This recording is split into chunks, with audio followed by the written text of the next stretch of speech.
Chapter 20 of Esthajnalcsillag, Morningstar. The days at the sanitarium slowly developed into a routine. Breakfast, bath, short walks, lunch, afternoon naps, and outings. To Morningstar, it seemed like forever that the family had left her beloved Hungary, but it was only a few days.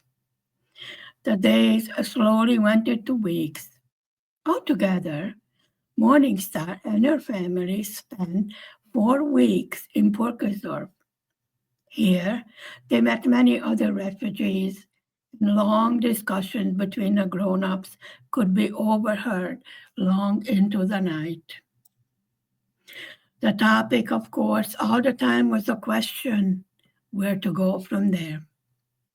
The families knew that their stay in a sanitarium was limited and they must come to a decision about their future. Returning to Hungary was not an option. Here they were labeled as traitors and shot to death, or if they were lucky, sent to prison. In the case of Hungarian or Siberian prison, being shot to death was a more acceptable choice rather than slow, agonizing death. Morningstar's father did not discuss these meetings with the children. It was not needed. They would do what was decided for them. When talk of Switzerland or Canada or the USA came up, Morningstar's stomach tied into a knot. Her parents were talking about taking her further and further away from her refuge, her wonderful lake. One morning, after our little girl came back from her daily soaking in the bathtub, she saw that the 3 ministers that brought the family to Vienna were in the family's room again. Morningstar greeting them with proper courtesy as she was raised. They hugged their little girl and told her how happy they are to see our little girl looking so healthy. It was then that Morningstar learned how close she was to death after crossing the border. Morningstar did not remember much about the refugee tent. She was told in time her memory would clear and her recall would be complete. Morningstar was not too sure that she wanted to recall all that she had been through. Long talks took place between the 3 ministers and Morningstar's parents. Walking the floor, the father of Morningstar was holding a whole bunch of papers. He would read them, put them down, and read them again. Each time, more questions toward the 3 ministers representing the Lutheran World Federation. Morningstar's father was not planning on going to Canada or to the USA. This he made very clear. He wanted to stay in Europe and return to his flock after the hysteria in Hungary had quieted down. Everyone was of the same opinion that the communist regime would never be the same again. Hungary had lost its battle for freedom, but she had achieved to change the rules of the game to an extent. The news from Hungary was all filled with the horrors of the angry communist regime. People punished for crimes they never committed. Children as young as 12 and 14 put on trial for being freedom fighters and sentenced to death. Their families did not even have the right to mourn them or bury them. All were dumped in a mass grave with no markings on the back lawn of a cemetery. Their names could not be mentioned. They were enemies of the state. The refugees were declared dead in Hungary. All their documents destroyed as if they have never existed. No letters or telephone calls were passed on to the families and friends left behind in Hungary. Young mothers and fathers who left their babies behind in Hungary, fearing the escape from Hungary would be too harsh on them, lost all contact with their children. Older parents whose children have emigrated were left to fend for themselves, their hearts broken. Too sick and too tired to carry on, many died. Morningstar's maternal grandmother did not know of the family's leaving until she went to Siófok to wish her little granddaughter happy name day. There, she was met by Russian soldiers and Hungarian Secret Service agents. All of them questioned her and wanted to force her to tell where the family went to. Of course, the grandmother knew nothing, and she was crying and in shock. She knew that if the family had not returned, that meant they have escaped from Hungary.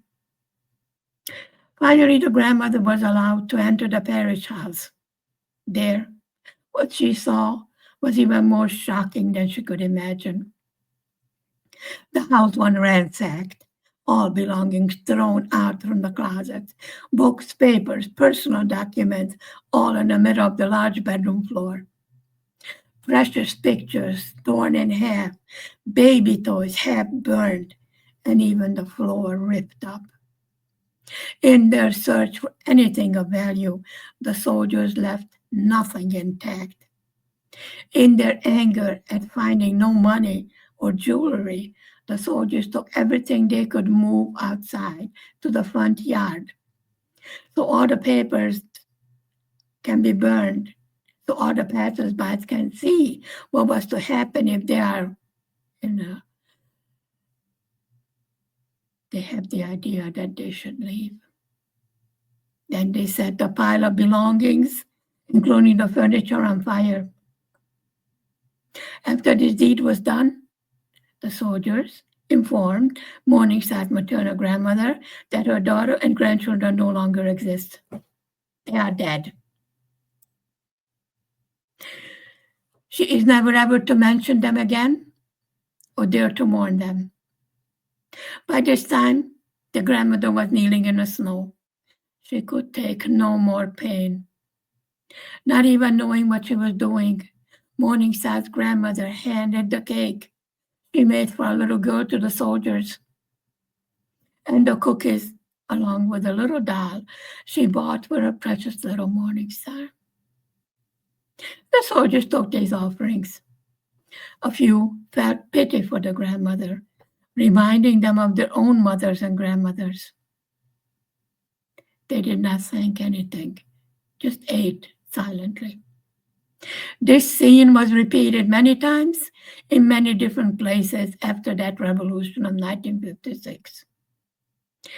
Morningstar's family only learned of these facts from other refugees that had arrived after the family left Hungary. When refugees met each other, the first thing they asked was where they are from and if they have any news about family left behind. If a refugee was from the same part of Hungary as the one he met, then usually a lifelong friendship formed between them. Being far away from home, for most of the refugees for the first time, they all needed to form some sort of a bond. Of course, there were some refugees with a shady past, and some that have escaped from jails during the uprising. Just like in real life, there were good and bad people among the refugees also. The weeks flew by rapidly, and the time to make the big decision grew closer and closer for Morningstar's parents.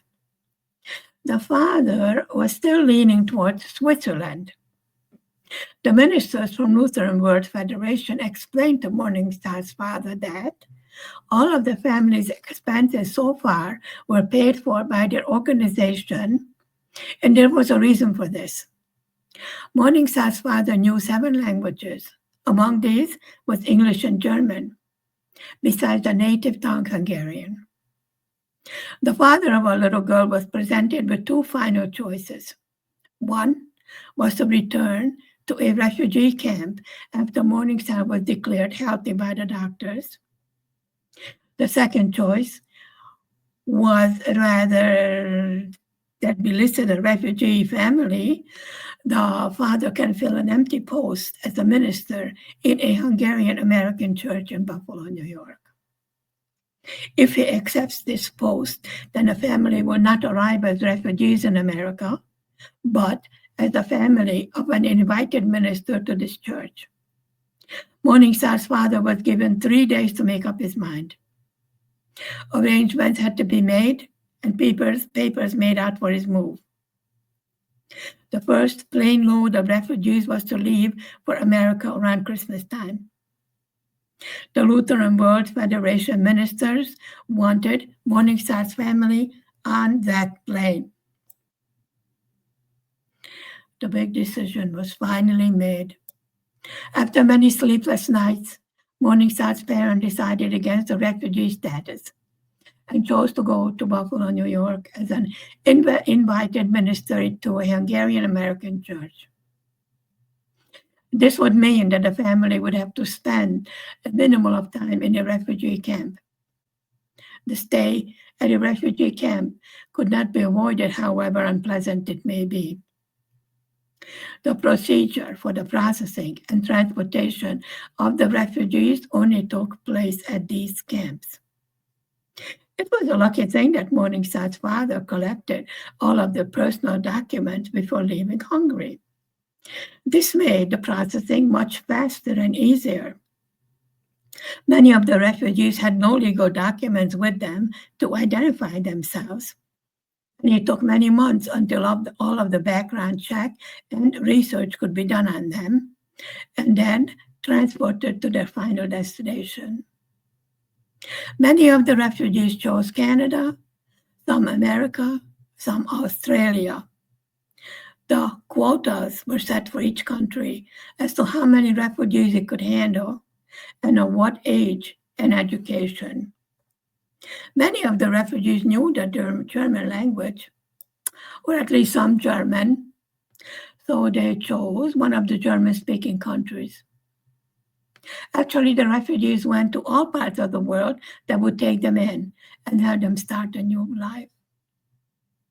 Like the other refugees, Morningstar's family had no money either. Penniless, with 3 children to feed, the choice of being an accredited minister and working as soon as he arrives in America was the best among the choices that Morningstar's father had. Our little girl's family was told that a house was waiting for them, with each child having their own bedroom. After the Christmas vacation, the children can go to school. Morningstar was told that her new school is only a few houses down the street from her new house to be. All of this was small comfort to our little girl. She still only wished to return to her lake and her village. The promise that this was to be only a temporary state of affairs grew dimmer by the hours. Morningstar realized now that, without a doubt, she would be taken far away from all that she had loved dearly up to this moment in her young life. The little girl's illness and then the pleasant weeks at the sanitarium came to an end. It almost made Morningstar forget just how desperate the family's situation really is. No matter what nice labels was attached to it, Morningstar was just one of the thousands of Hungarian refugees standing in line for whichever country was waiting to give her safe haven. There was no turning back, only going forward into the unknown. No choices were given to Morningstar, and no opinions asked of her. Once the decision was made by Morningstar's father, events quickly followed one another.